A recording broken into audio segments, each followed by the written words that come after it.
उस GK&GS में आपका स्वागत है। आज अपन यूरोपीय शक्तियों का भारत में आगमन को पढ़ेंगे, जो बहुत ही महत्वपूर्ण है। जैसे प्राचीन काल से ही भारत का विदेशों से संपर्क रहा है। 16वीं शताब्दी से भारत से व्यापार करने के लिए यूरोप शक्तियों ने भारत आना प्रारंभ कर दिया। फिर इसके बाद है जिसमें प्रथम मार्ग है फारस की खाड़ी से होता हुआ समुद्री मार्ग था। इस मार्ग से इराक, तुर्की, वेनिस और जिनेवा से व्यापार होता था। फिर इसके बाद दूसरा मार्ग है लाल सागर से अलेक्जेंड्रिया का था, जहां से समुद्र द्वारा वेनिस और जिनेवा को जाया जाता था। फिर इसके बाद तीसरा मार्ग है मध्य एशिया से मिस्र और फिर यूरोप के लिए था।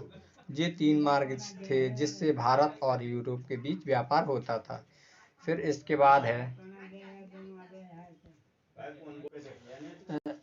यूरोप के सभी क्षेत्रों में भारत की वस्तुओं के वितरण के लिए वेनिस और जिनेवा प्रमुख व्यापारिक केंद्र थे। 15वीं शताब्दी 1453 में कुस्तुनतुनिया पर तुर्कों ने अपना अधिकार कर लिया। अब यूरोप के लिए व्यापार करना मुश्किल हो गया। जैसे अब तुर्कों ने यूरोप और भारत के मध्य पुराने सभी संचार माध्यमों को बंद कर दिया, जिससे उनके भारत और यूरोप के व्यापार में बहुत ही कठिनाई हुई। कुतुबनुमा के द्वारा दिशाओं का ज्ञान होता था। भारत की खोज में निकले स्पेन निवासी कोलंबस ने अमेरिका की खोज की। फिर इसके बाद है पुर्तगाल निवासी वास्को डी गामा ने अपनी लंबी या जल यात्रा के दौरान अफ्रीका के दक्षिणी छोर से होते हुए भारत के पश्चिमी समुद्र तट के निकट कालीकट बंदरगाह 1498 में पहुंचकर भारत की खोज की। भारत की खोज किसने की? पुर्तगाल के निवासी था, जिसका नाम वास्को डी गामा था। 1498 में सबसे पहला कहाँ पहुंचा था वो?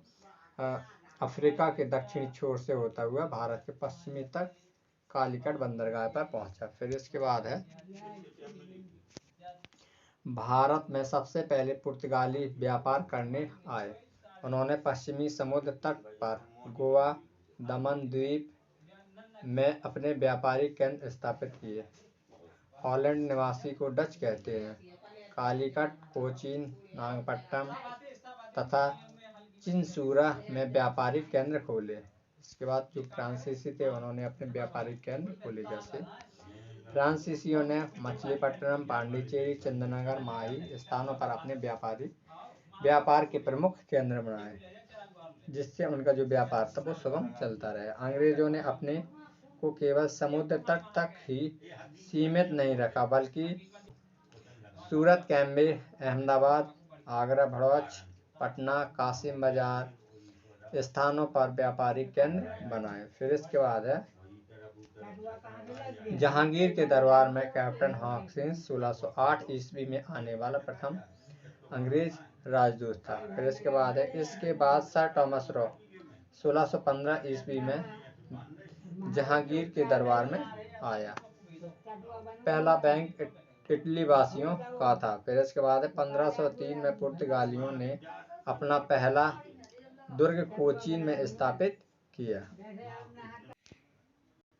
जो वास्को डी गामा था वो अफ्रीका को घेरते हुए यहाँ पर भारत पर पहुँचा।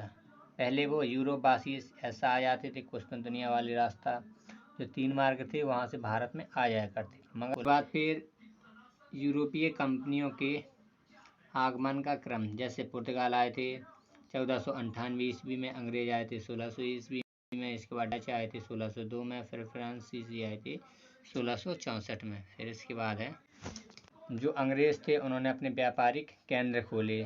फिर इसके बाद जो डच थे उन्होंने खोले, पुर्तगाली थे उन्होंने खोले, तथा डेनिश आए उन्होंने अपने अपने व्यापारिक केंद्रों को भारत में खोला। अल्बुकर्क 1503 ईस्वी में भारत आया है। इसके बाद पुर्तगालियों ने द्वीप एवं दमन पर 1535 एवं 1559 ईस्वी में अधिकार किया। इसके बाद गोवा घोड़ों के आयात के लिए प्रसिद्ध था। पुर्तगाली खुद को सागर का स्वामी कहते थे। फिर इसके बाद है